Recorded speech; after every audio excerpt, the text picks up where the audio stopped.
Hello students, एक काम करते हैं, एक एक्टिविटी करते हैं इस सेशन को शुरू करने के लिए कि हम एक थोड़ी ऐसी चीज़ें नोट डाउन करते हैं जो हमारे लिए काफ़ी इम्पॉर्टेंट है। सबसे पहले food, then clothes, then fuels. Fuels के बिना तो गाड़ियाँ चल ही नहीं सकती है और हमारे लिए तो व्हीकल्स बहुत इंपॉर्टेंट हो गए आजकल। Then medicines, medicines are also very important. फिर chair, tables. Then carbon dioxide जो एटमॉस्फेयर में प्रेजेंट है वो प्लांट्स यूज़ करते हैं उनका खुद का खाना बनाने के लिए और प्लांट्स को हम ही खाते हैं। So indirectly it is very important for us. So ये सारी चीज़ों को जो मैंने लिस्ट किया है ये इतनी इंपॉर्टेंट है हमारे लिए कि we can not survive much without them. Okay, हमारी बेसिक नीड बन चुकी है ये सारी चीज़ें। तो ये सारी चीज़ों में ऐसा क्या प्रेजेंट है? ये सब चीज़ों में एक चीज़ कॉमन है एंड दैट इज़ कार्बन। तो ये सारी चीज़ों में कोई ना कोई कार्बन कंपाउंड प्रेजेंट है। So now that is the reason हम कार्बन के बारे में ज़्यादा पढ़ रहे हैं, क्योंकि हमारे सराउंडिंग में जितनी भी चीज़ें हैं मोस्टली कार्बन से बनी हैं। हमारे अंदर जो कार्बोहाइड्रेट्स, फैट्स, प्रोटीन्स, ये सारी चीज़ें कार्बन कंपाउंड्स ही हैं। So let's learn something more about this carbon. तो कार्बन एक एलिमेंट है और वो सब एलिमेंट का हीरो है क्योंकि वो सब चीज़ों में ऑलमोस्ट प्रेजेंट है। ओके, एलिमेंट क्या होता है हमें पता है। Element is nothing but something which is just made up of one kind of particles. और इन एलिमेंट्स पे ही पूरी दुनिया बन चुकी है। ओके, सारी चीज़ें एलिमेंट से ही बनती हैं। Okay, be it a compound, be it a mixture. Now एक element basic form of matter है और ये कितने एलिमेंट्स हैं हमारे सराउंडिंग में? अबाउट 180। और उनमें से एक स्पेशल एलिमेंट के बारे में हम पढ़ने जा रहे हैं, that is carbon. So carbon is an element. और एलिमेंट्स जो होते हैं वो ईदर मेटल्स होते हैं या नॉन मेटल्स होते हैं या मेटलॉइड्स होते हैं। ये तीन कैटेगरी में एलिमेंट्स को हम डिवाइड करते हैं। बट कार्बन क्या है? क्या वो मेटल है? नहीं, carbon is a non metal. Element में कार्बन कौन सी कैटेगरी में आता है? नॉन मेटल के। ओके, कार्बन को नाम कैसे मिला? ये कार्बन वाला नाम।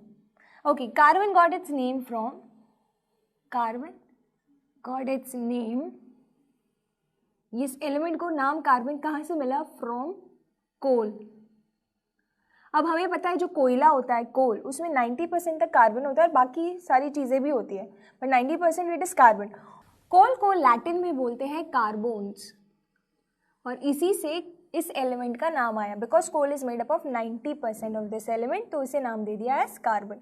ओके, अब हम अकरेंस की बात करते हैं, कार्बन के अकरेंस।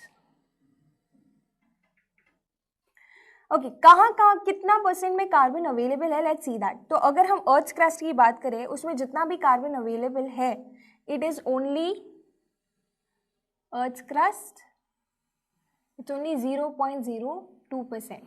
और एटमॉस्फेयर में जो कार्बन अवेलेबल है that is only 0.03%। Okay, so carbon because अगर मैं अर्थ क्रस्ट और एटमॉस्फेयर की बात करूँ it is found in many forms, जैसे कोल के फॉर्म में, कार्बन डाइऑक्साइड के फॉर्म में, कार्बोनेट्स के फॉर्म में, ये सारे फॉर्म्स में मिलता है। तो सो together in earth crust it is found in 0.02% और एटमॉस्फेयर में 0.03% only.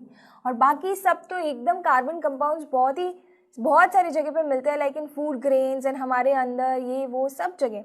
Okay, so this is all about carbon. अब let's go to see one very important thing about carbon, उसका atomic structure.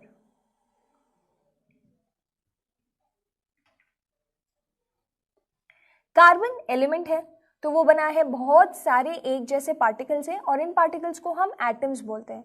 So let's see carbon के एक atom का structure कैसा है।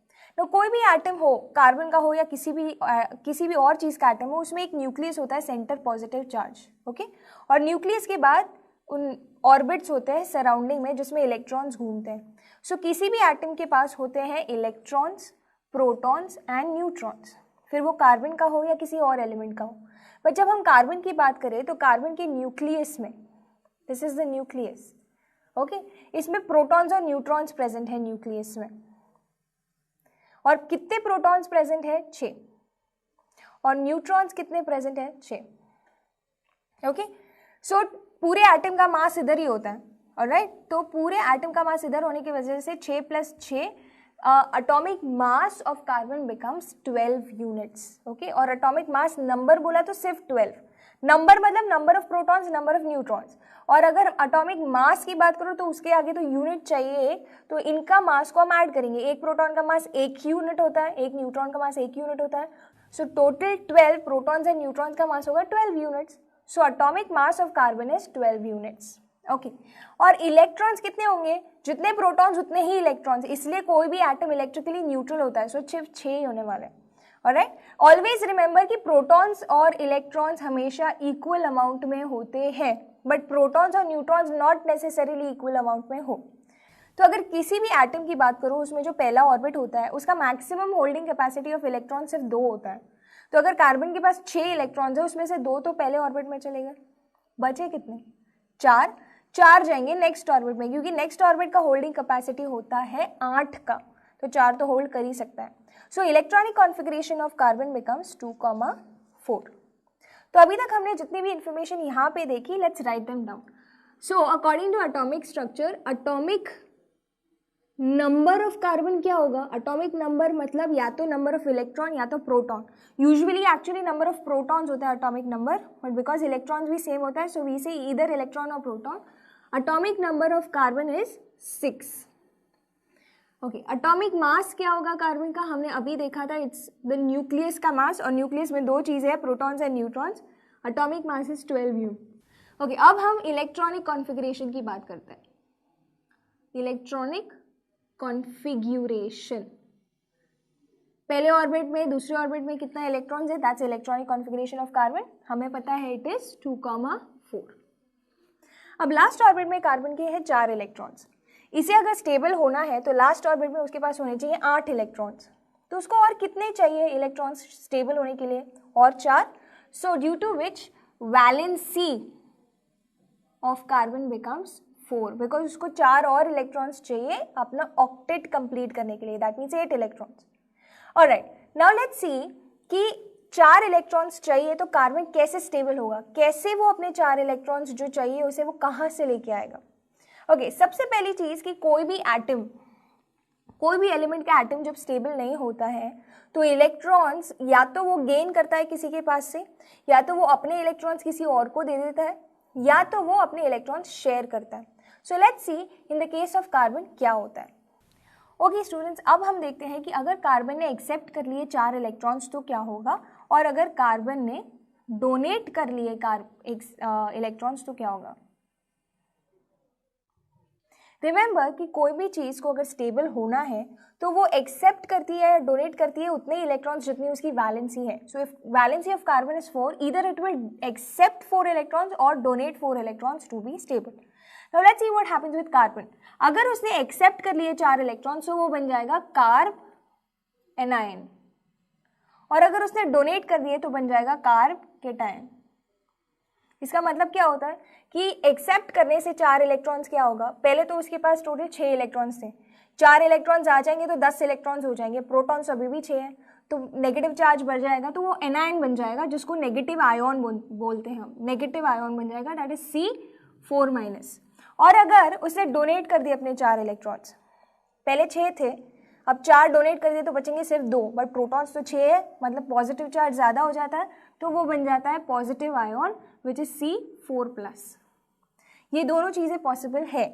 Okay, accept करने के से लास्ट ऑर्बिट में 8 आ जाएंगे और डोनेट करने से उसका एक ऑर्बिट निकल जाएगा, एक ही ऑर्बिट बचेगा जिसमें 2 इलेक्ट्रॉन्स ऑलरेडी है तो भी वो स्टेबल हो जाएगा, that is the duplet rule. But carbon दोनों में से कोई भी चीज़ नहीं कर पाता, नहीं वो इलेक्ट्रॉन्स दे पाता है नहीं ले पाता है। Let's see why. सबसे पहले तो अगर कार्बन ने एक्सेप्ट कर लिए 4 electrons, so it will have 10 electrons in total, but proton सिर्फ 6 है और कार्बन का एटम भी छोटा है, ड्यू टू विच 6 प्रोटॉन्स उन 10 इलेक्ट्रॉन्स को नहीं संभाल सकते, so carbon can not accept electrons. अब क्या कार्बन 4 इलेक्ट्रॉन्स डोनेट कर सकता है? अगर आप चेक करो तो कार्बन का एटम बहुत छोटा है, अगर बहुत छोटा है तो न्यूक्लियस और लास्ट ऑर्बिट एक दूसरे के काफ़ी पास है। सो न्यूक्लियस जो लास्ट ऑर्बिट के इलेक्ट्रॉन्स हैं उनको बहुत स्ट्रॉन्ग फोर्स ऑफ अट्रैक्शन से होल्ड करके रखेगा, क्योंकि न्यूक्लियस में प्रोटॉन्स है, प्रोटॉन्स है पॉजिटिव, सो अगर बहुत टाइटली होल्ड करके रख रहा है तो ये 4 इलेक्ट्रॉन्स डोनेट करने के लिए बहुत ही ज़्यादा एनर्जी की ज़रूरत है. So due to which carbon can not even donate electrons, क्योंकि इतना एनर्जी नहीं कार्बन के पास है नहीं किसी और एलिमेंट के पास है कि वो कार्बन में से उतना इलेक्ट्रॉन्स निकाल सके. So this is why carbon can not accept electrons nor can it donate electrons. Now let's write down the reason for both the points. So पहला रीजन है because carbon atom is very small, and remember why have I written capital C? because carbon का symbol है वो capital C. कोई भी element का symbol होता है, कार्बन का symbol is capital C. Atom is very small, so 10 electrons cannot be held by 6 protons. और सेकेंड केस में carbon atom is small, so to remove the last orbit electrons requires a lot of energy, as they are held by strong force of attraction by the nucleus. Okay, so ये हो गया इसका reason. So carbon atom is small, so to remove the last orbit electrons a lot of energy is required, as the electrons are held by strong force of attraction by the nucleus. So I hope you are clear with both the answers. सो अगर exam में कुछ भी पूछा जाए कि electron क्यों accept नहीं कर सकता कार्बन या डोनेट क्यों नहीं कर सकता, आई एम श्योर अभी आपको आंसर इसका पता होगा. सो कार्बन क्या करे? It can not accept electrons, it can not donate electrons. तो कार्बन क्या कर सकता है स्टेबल होने के लिए? सिर्फ एक चीज, and that is sharing of electrons. So let's learn about sharing of electrons in the coming lessons.